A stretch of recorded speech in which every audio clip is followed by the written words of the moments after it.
Twongeye kubasuhuza inshuti za Smartness TV, turi kumwe mu kiganiro Menya Nibi. Menya Nibi ni ikiganiro mugezwaho na Smartness TV. Waba uzi impamvu umwana ukivuka bamuryamisha mu gituza cya nyina? Ahandi uzasanga igisubizo ni hano kuri Smartness TV. Abamama ho muri hose by'umwihariko mwubahwe, abapapa mwubahwe, ariko by'umwihariko abapapa bakunda abagore ndabahobeye cyane. Umugore ni inkingi y'urugo, umugore nibwo buzima bwiza, umugore niyo sura y'isi yose, umugore arimo byose. Bapapa mukunda abagore rero by'umwihariko ndabahobeye.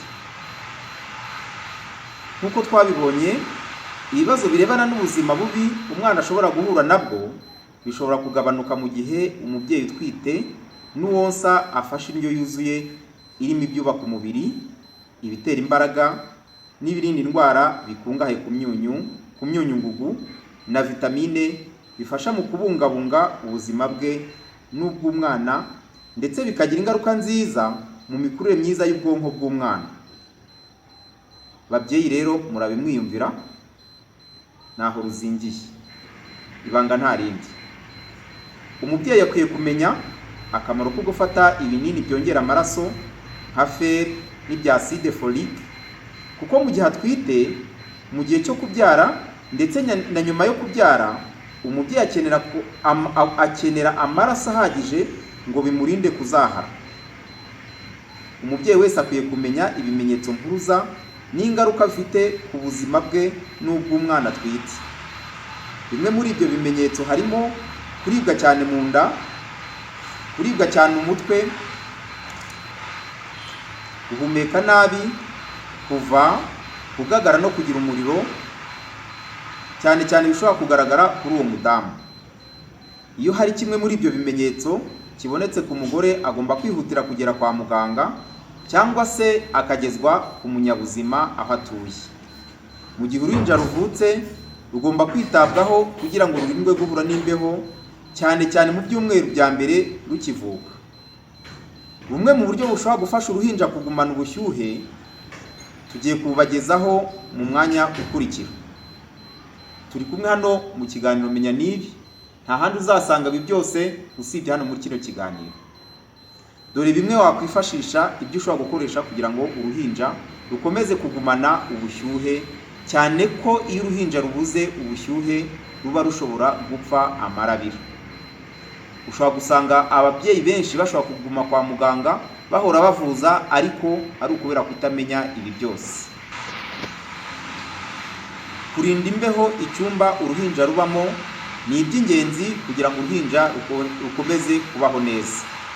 Kuryamisha kenshi uruhinja mu gituza cya nyina bakozanyaho imibiri no kurworosa ishuka cyangwa ikiringiti gishyushye nta rindi banga. Niyo mpamvu uzabona kwa muganga umwana akimara kuvuka ukabona bamuryamishe mu gituza cya nyina, burya aba ari uburyo bwo kugira ngo umwana imbeho itamumerera nabi, aba ari uburyo bwo kugira ngo umwana agumane ubushyuhe nk'ubwo yari afite mu nda. Burya mu gituza cy'umumama habamo ubushyuhe, kandi iyo bakozanyaho umubiri uwo mwanya ubushyuhe bugenda bwihuse mu mubiri w'umwana, bityo umwana akabasha guhumeka, akabasha kubaho neza. Kwambika uruhinja akagofero n'amasogisi ni iby'ingenzi. Niba waherekeje umumama mugiye kwa muganga, wibaza ngo nditwaza iki, ndamushyira iki, ahubwo we tekereza ngo hakenewe iki, uruhinja rukenera iki. Ugomba kumenya akagofero, ukamenya udusogisi, ukamenya kenda, ariko kenda koroshye kubera ko umubiri w'umwana uba worohereye cyane. Ntabwo ugomba kumuha umwenda ukomeye, kuko nawe ubwawe ushobora kwishushanyaho ukayibonaho umwana wamubangamiye, amaraso rwose agaragara ku ruhu rwiwe. Mwitondere ibi ngibi rwose, ni iby'ingenzi kubimenya. Ugomba kandi kwirinda kuhagira uruhinja ku munsi rwavutseho. Iyo igihe cyo koga kigeze, uruhinja rwozwa amazi ashyushye kandi rukozwa ku gasusuruko, ugahita umufubika ako kanya ukimara kumwuhagira. Iyo ibi bidakozwe bigira ingaruka nyinshi kandi mbi ku ruhinja rwari rumaze amezi 9 rwibereye ahantu hashyushye Gusa kandi twibuke ko igice cy'ubwonko gikontorora ubushyuhe bw'umubiri kiba kitaratangira gukora neza. Ubwonko nibwo bukontorora umubiri wose, nibwo bugena ubushyuhe umubiri ugira, ariko igice cy'ubwonko bw'uruhinja rukivuka mu minsi ya mbere kiba kitaratangira gukora neza, cyane ko umuntu aba atagomba guhinduranya ubushyuhe ngo akonje cyane cyangwa ngo ashyuhe cyane, aguma ku gipimo kimwe cy'ubushyuhe. Aha tuzabigarukaho tubagira inama uburyo ki ushobora gukontorora uruhinja ukamenya ko rufite ubuzima bwiza ukoresheje igipimo gikontorora ubushyuhe aricyo bita thermometre cyangwa thermometer mu ndimi z'amahanga. Iyo uruhinja rukonje ntirubasha konka neza, rurarwaragurika byoroshye ndetse rukaba rushobora no gupfa amarabira.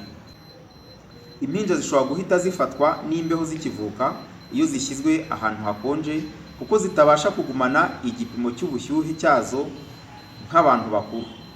Aho kwivuza wakwirinda, gerageza kubahiriza aya mabwiriza, kuko guhora kwa muganga kubera kutamenya bizaguhenda kandi bizagukereza.